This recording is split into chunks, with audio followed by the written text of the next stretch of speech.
Subscribe करें हमारे YouTube channel साधना gold को और पाएं वीडियोस सबसे पहले। बेल आइकन दबाना ना भूलें।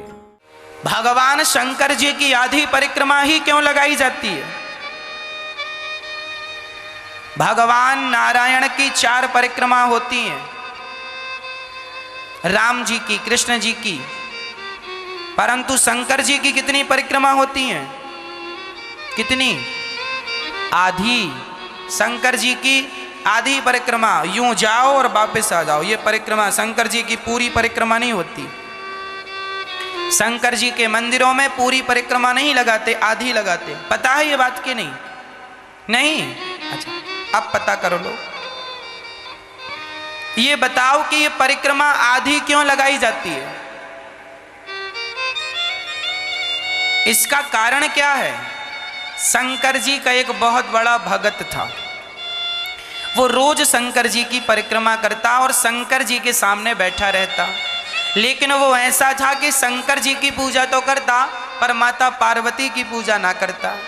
इससे शंकर जी बड़े दुखी रहने लगे, है ना, कि देखो मेरी पत्नी का, अब देखो कोई भी हो, आप मेरा सम्मान करो पर पत्नी का अपमान करो तो कोई भी प्रसन्न कैसे होगा? और पत्नी का सम्मान करो और उसके पति का अपमान करो, भाई सम्मान फिर दोनों का करो, तब फिर आप ठीक रह सकते हैं।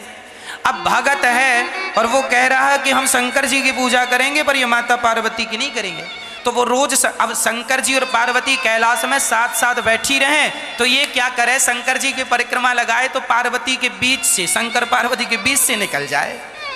तो एक दिन शंकर जी पार्वती जी की तरफ चिपक गए, चिपक के बैठ गए। तो इसने क्या किया कि दोनों को पकड़ा और यूं किया और बीच से निकल गया और परिक्रमा लगाई चला गया। शंकर जी बोले ये तो रोज हमें अलग कर देता। तब एक दिन शंकर जी माता पार्वती से और चिपक के बैठ गए, बिल्कुल कस के हाथ बांध लिया यूं। अब लगा परिक्रमा। शंकर जी को लग रहा था कि तुम दोनों की लगा लो, तो शंकर जी बैठ गए हाथ पकड़ के।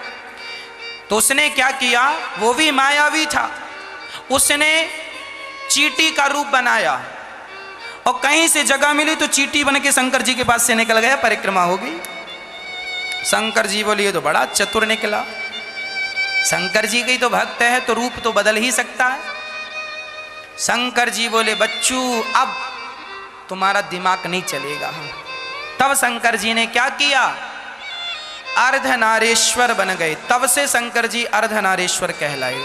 आधे शंकर जी और आधे अंग में अब उस सिंहासन में 2 नजर ही नहीं आए, अब एक नजर आए। आधे में शंकर जी और आधे में अब तो बीच से एक आंख पार्वती, एक आंख शंकर जी। लो, एक तरफ की नाक का छेद पार्वती जी का, एक तरफ शंकर जी का, पूरा आधा। अब लगा परिक्रमा, अब कहां से निकलेगा? तब उसने शंकर जी से हाथ जोड़कर कहा प्रभु ये क्या किया आपने? शंकर जी ने कहा बेटा जिसे तुम 2 समझ रहे थे हम 2 नहीं हैं, हम दिखने में तो 2 हैं पर हम शंकर पार्वती एक ही हैं। दिखने में 2 हैं राधा और कृष्ण, ये एक ही हैं। दिखने में 2 हैं सीता और राम, पर ये तत्व एक ही है। तब फिर उस भगत ने भी जिद पकड़ ली और शंकर जी की आधी ही परिक्रमा लगा के लौट आया। तो शंकर जी आधे हैं, आधे में पार्वती, इसलिए आधी परिक्रमा होती है।